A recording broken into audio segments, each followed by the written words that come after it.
A ver, imaginemos esto por un momento. Un político al que su propio partido fuerza a dimitir, que entrega su escaño de diputado y que en lugar de desaparecer, coge su coche y se recorre el país. El final acaba siendo presidente del gobierno. Pues no, no es el guión de una serie, es la historia real de Pedro Sánchez. Hoy vamos a ver cómo alguien que daban por políticamente muerto resucitó para escribir una de las trayectorias más locas de la política española. Para entender cómo ha sobrevivido a todo hay que ir al principio, y es que antes de la política la vida de Pedro Sánchez la marcaba otra cosa, una cancha de baloncesto. Su camino no fue para nada una línea recta, fue más bien una serie de jugadas y movimientos que lo llevaron de jugar en el Estudiantes a los despachos de Bruselas y finalmente al centro del tablero político nacional. Su ascenso, visto así, parece bastante metódico. Nació en Madrid en 1972 y su juventud la pasó compaginando los estudios con el deporte de élite en el Estudiantes.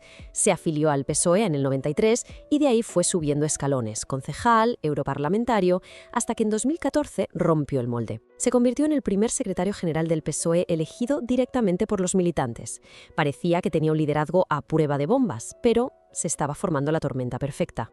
Nos situamos entre 2015 y 2016. España está en un bloqueo político total. 2 elecciones generales y no hay manera de formar gobierno. Y esta situación, esta incertidumbre, abrió una grieta gigantesca dentro del Partido Socialista.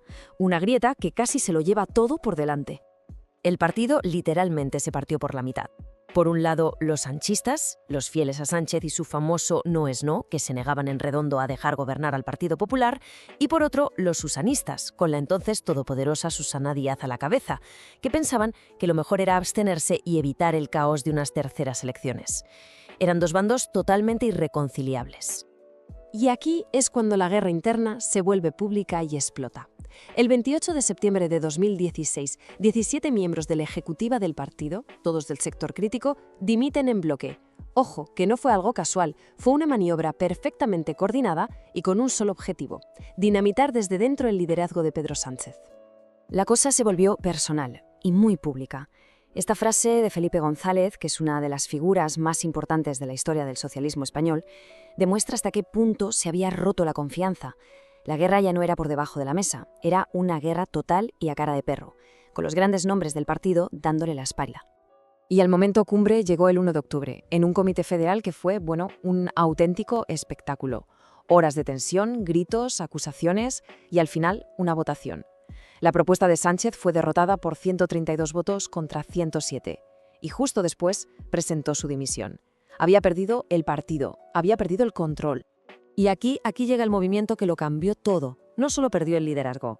Para ser coherente con su no es no, pero sin desobedecer al partido, hizo algo drástico. Entregó su acta de diputado. Se fue del Congreso. En ese instante, cualquier analista político habría dicho que su carrera estaba acabada. Fin de la partida.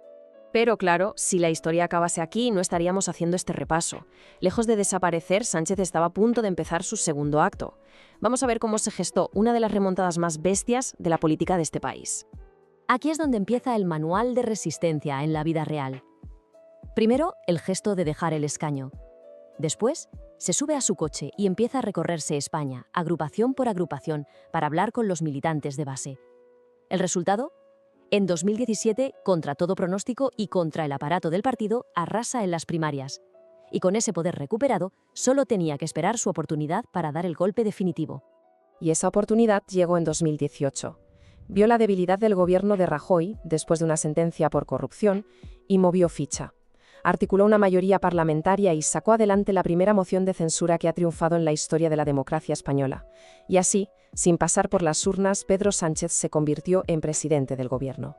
Pero llegar al poder, como se suele decir, fue solo el principio. Lo que le esperaba en la Moncloa era una cadena de crisis, una detrás de otra, que iban a poner a prueba su famosa capacidad de resistencia hasta el límite. Es que fue increíble. Liderando el primer gobierno de coalición de la democracia moderna con Unidas Podemos, le tocó gestionar una serie de eventos históricos. Una pandemia mundial que nos encerró a todos, un volcán que entró en erupción en La Palma, la nevada más grande en 50 años y una guerra en Europa con unas consecuencias económicas brutales. Casi nada. Pero en mitad de toda esa locura, su gobierno no se quedó quieto. Impulsó una agenda legislativa muy potente, con decisiones muy simbólicas y a la vez muy polémicas. Desde la exhumación de Franco y los indultos a los líderes del procés hasta la reforma del Código Penal, medidas que sin duda marcaron su primer gobierno.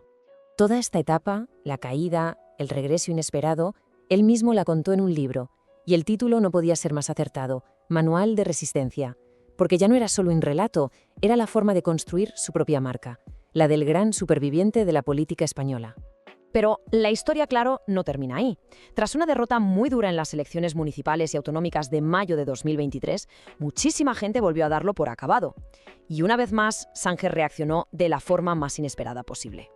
En lugar de aguantar el golpe y esperar a que pasara el tiempo, lo apostó todo a una carta. Adelantó las elecciones generales a mitad de verano. Una jugada de altísimo riesgo con la que buscaba recuperar la iniciativa y cambiar por completo el debate.